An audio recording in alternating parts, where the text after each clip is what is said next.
कि केंद्रीय नेतृत्व को मजबूरी में बिहार भाजपा के अपने सहयोगियों के साथ छल करना पड़ेगा और छल करने जा रही है।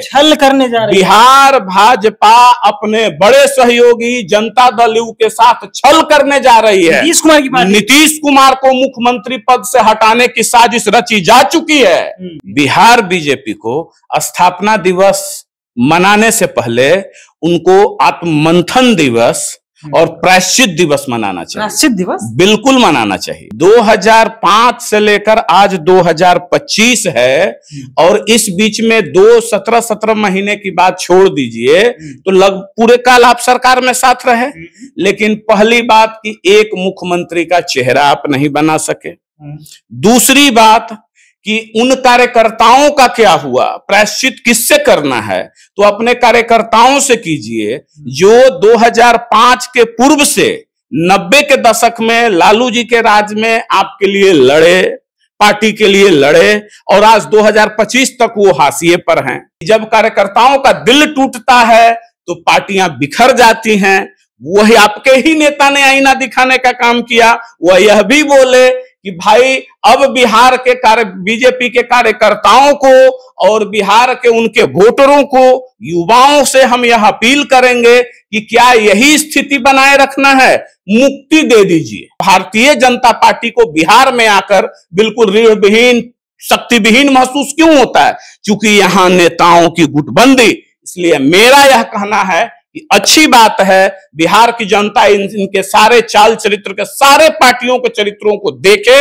भाजपा कल अपने 46वें स्थापना दिवस धूमधाम से मना रहा था, जिस बीच जो है बिहार भाजपा में भी धूमधाम से जो है जश्न के साथ स्थापना दिवस मनाया गया है। इन्हीं मुद्दे पर बातचीत करने के लिए हमारे साथ युवा समृद्धि दल के राष्ट्रीय अध्यक्ष अमित जी हैं। कैसे देखते हैं 46वां भाजपा जो है स्थापना दिवस मना रही है? नहीं, स्थापना दिवस मनाई वो तो सही है, सब पार्टी मनाती है, वो भी मना रही थी, लेकिन भारतीय जनता पार्टी को, बिहार बीजेपी को, मैं पूरे देश की बीजेपी को नहीं कह रहा हूं, बिहार बीजेपी को स्थापना दिवस मनाने से पहले उनको आत्ममंथन दिवस और प्रायश्चित दिवस मनाना चाहिए। प्रायश्चित दिवस बिल्कुल मनाना चाहिए। इसलिए मनाना चाहिए, भाजपा को मनाना चाहिए, बिहार भाजपा को मनाना चाहिए। वो आत्ममंथन दिवस क्यों मनाना चाहिए? 2005 से लेकर आज 2025 है और इस बीच में 17 महीने की बात छोड़ दीजिए तो पूरे काल आप सरकार में साथ रहे, लेकिन पहली बात कि एक मुख्यमंत्री का चेहरा आप नहीं बना सके। दूसरी बात कि उन कार्यकर्ताओं का क्या हुआ, प्रायश्चित किससे करना है तो अपने कार्यकर्ताओं से कीजिए जो 2005 के पूर्व से 90 के दशक में लालू जी के राज में आपके लिए लड़े, पार्टी के लिए लड़े और आज 2025 तक वो हाशिए पर हैं और आपके जो एमएलए हैं वही कंटिन्यू हैं, जो एमपी हैं लगभग वही कंटिन्यू हैं, तो इसके लिए प्रायश्चित मनाइए।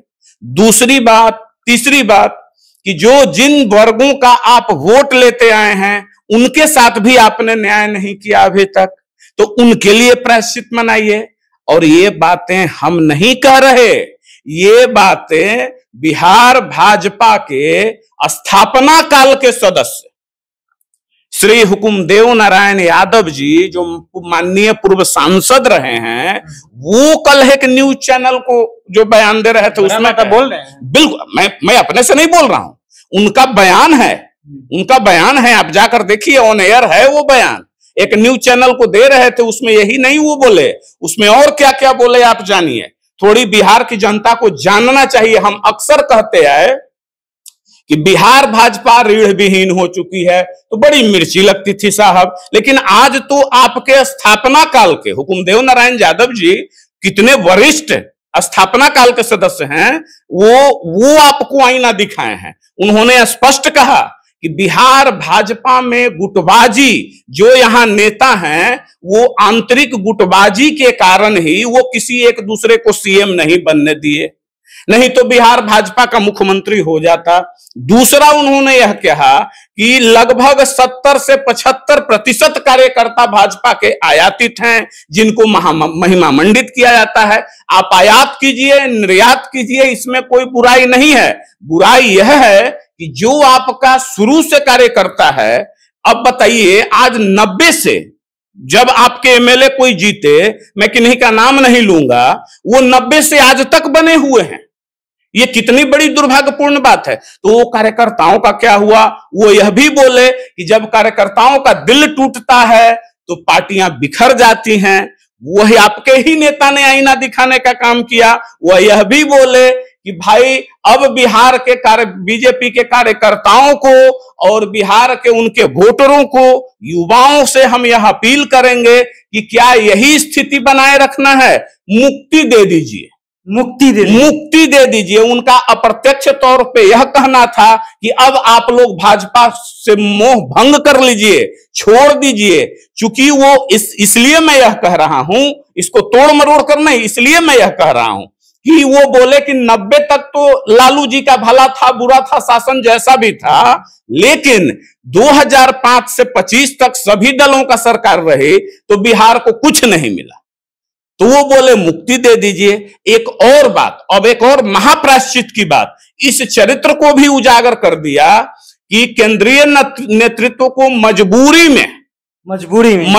में बिहार भाजपा के अपने सहयोगियों के साथ छल करना पड़ेगा, और छल करने जा रही है। बिहार भाजपा अपने बड़े सहयोगी जनता दल यू के साथ छल करने जा रही है। नीतीश कुमार को मुख्यमंत्री पद से हटाने की साजिश रची जा चुकी है। और यह मैं नहीं कह रहा, यह हुकुमदेव नारायण यादव जी का बयान है। उन्होंने यह भी कहा कि चुनाव से पहले बिहार भाजपा नहीं, प्रदेश के अंदर इतना बड़ा राजनीतिक भूचाल आएगा कि कई पार्टियां टूटेंगी, कई पार्टियों के लोग इधर से उधर आएंगे जाएंगे। तो इस पर जब रिपोर्टर ने पूछा कि क्या मुख्यमंत्री भी बदले जाएंगे, उस पर स्पष्ट तौर पे उन्होंने हां में जवाब दिया और कहा कि इस बार अब केंद्रीय नेतृत्व का जो हमको अपने राजनीतिक अनुभव से दिख रहा है, भाई हुकुमदेव नारायण यादव जी को आप इतने हल्के में नहीं ले सकते हैं। तो उनको जो दिख रहा है उसके हिसाब से बिहार भाजपा पूरे तरीके से अपने सहयोगियों को नेस्तनाबूद कर कुर्सी पे आसीन होने का प्रयास करेगी। 2 नंबर के जो डिप्टी सीएम हैं वो अटल बिहारी वाजपेयी के श्रद्धांजलि कार्यक्रम में उन्होंने कहा कि सच्ची श्रद्धांजलि तब होगी जब बिहार भाजपा, ये तो बोलते ही रहे हैं, अपनी बात को वापस लेना पड़ा। नहीं, लेकिन हुकुमदेव नारायण यादव जी के बात को कोई काटे, उनको कहां वापस लेना पड़ा? उनके बातों को आप काट कर दिखाइए कि क्या है।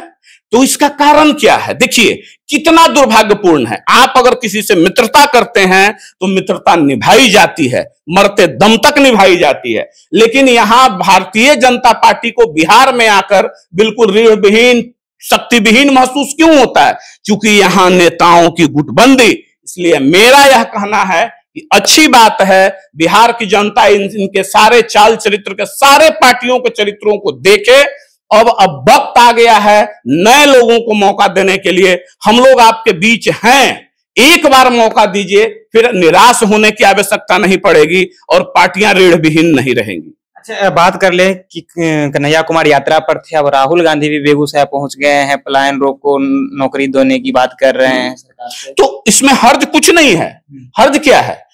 ये है कि अभी तो बिहार राजनीति का मक्का मदीना है, चुनाव है ना भाई। तो अभी तो यहाँ सब माननीय नरेंद्र मोदी जी भी आ रहे, प्रधानमंत्री जी हमारे आ रहे हैं मधुबनी, हमारे गृह मंत्री जी भी आए, सब लोग आ रहे हैं। अभी कई राउंड का दौरा होगा, सारा कार्यक्रम यहीं से लॉन्च होगा, सब कुछ होगा। तो उसी क्रम में राहुल गांधी जी भी आए। और कांग्रेस को तो और मजबूती से ग्राउंड पे आना चाहिए। आने वाला भविष्य हो सकता है कि आपका हो जाए, बशर्ते कि किस चंगुल में रह के नहीं, स्वतंत्र भाव से और मजबूती से सामाजिक न्याय की लड़ाई आपको लड़नी पड़ेगी। चलिए, तो मजबूती से आपको सामाजिक न्याय की लड़ाई लड़नी होगी, कांग्रेस को ये बतला रहे हैं। जिस तरह से देखिए बीजेपी बिहार में भूचाल आने वाला है वो भी बता रहे थे। फिलहाल आपकी क्या प्रतिक्रिया है? अपनी प्रतिक्रिया नीचे कमेंट बॉक्स में रखिएगा। आप देख रहे थे जनता जंक्शन। बहुत बहुत धन्यवाद।